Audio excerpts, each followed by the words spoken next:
Diane Keaton, an iconic figure in American cinema, has built a formidable financial empire over 5 decades in the entertainment industry. By the midpoint of the 2020s, her net worth was a testament to her enduring appeal and savvy career choices.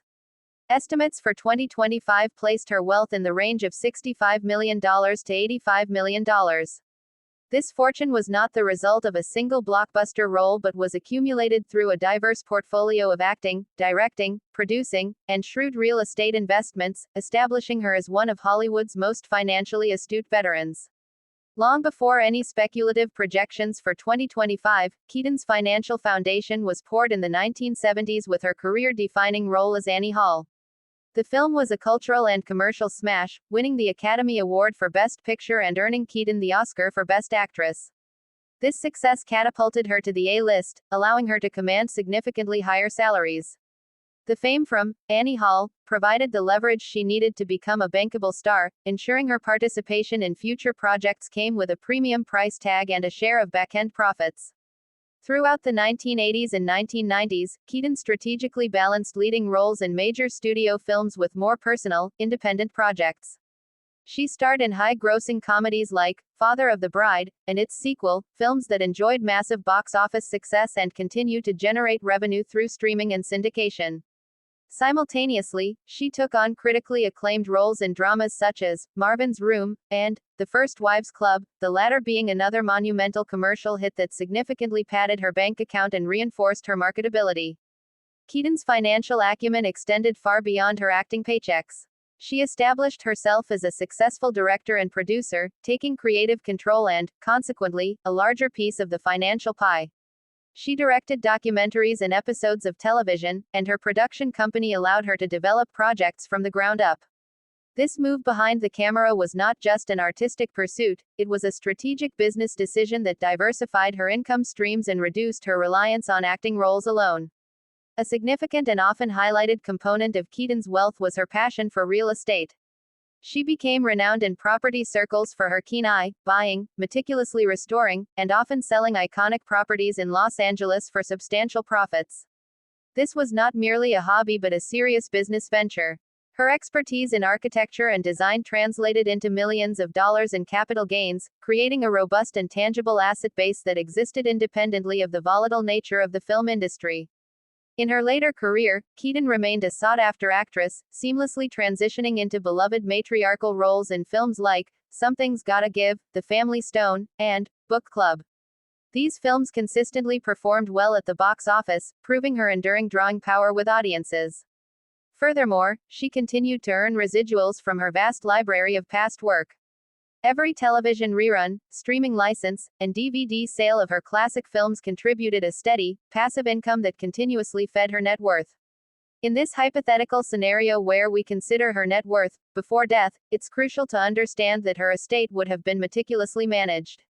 Keaton, known for her intelligence and thoughtful nature, would have likely had a comprehensive estate plan involving trusts, wills, and financial managers. The value of her estate would have been a carefully guarded figure, encompassing not just liquid assets but also the intellectual property rights to her life story, her real estate holdings, and her valuable art and personal collections. Ultimately, Diane Keaton's projected net worth in 2025 would have been the culmination of a legendary career marked by artistic integrity and commercial success. It was a fortune built on talent, timeless appeal, and, just as importantly, intelligent financial diversification. Her legacy, in this hypothetical reflection, would be that of an artist who mastered her craft and the business surrounding it, leaving behind an estate that was as solid and well-constructed as the classic Hollywood homes she famously cherished and restored. Beyond the silver screen, Keaton leveraged her distinctive personal style and respected voice into lucrative endorsement deals and literary ventures. She authored several books on photography, architecture, and memoir, which, while not always bestsellers, cemented her status as a multi-hyphenate intellectual and added a revenue stream from advances and royalties.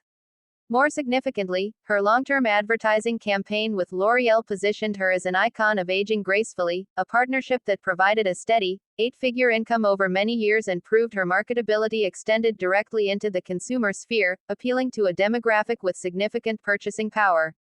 Keaton's financial strategy was notably characterized by a lack of extravagant spending relative to her Hollywood peers.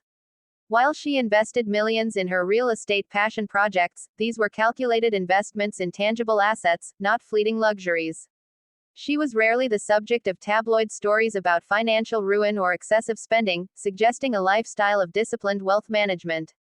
This fiscal conservatism ensured that the millions she earned were preserved and grown, rather than depleted, allowing her net worth to compound steadily over the decades without the drain of high-profile financial missteps.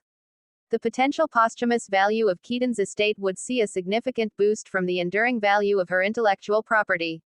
The rights to her image and likeness, managed by her estate, could generate future income through biographical projects, documentary features, or even the commercial licensing of her iconic, Annie Hall, style. Furthermore, a carefully managed archive of personal papers, photographs, and memorabilia could become a valuable asset acquired by a university or library, adding a final, substantial chapter to her financial story based on her cultural, and not just commercial, impact. A key element in the stability of Keaton's wealth was her ability to avoid the typecasting that often limits an actor's earning potential. By seamlessly shifting between neurotic comedies, intense dramas, and family-friendly blockbusters, she maintained career relevance across generations. This versatility kept her in demand for over 50 years, preventing the career lulls that can cause financial strain for less adaptable actors. It was a career built on reinvention, and each successful reinvention came with a new wave of earning opportunities, from film salaries to speaking engagements. In conclusion, while the discussion of her net worth before a hypothetical passing is speculative, the foundations of that wealth are concrete and impressive. Diane Keaton's financial standing was never a product of luck but the direct result of artistic courage, business intelligence, and personal discipline. Her legacy, therefore, is dual-faceted. She is remembered as one of her generation's most gifted and unique actresses, and also as a formidable businesswoman who built and maintained a fortune through a diversified and shrewd understanding of value, both in art and in commerce.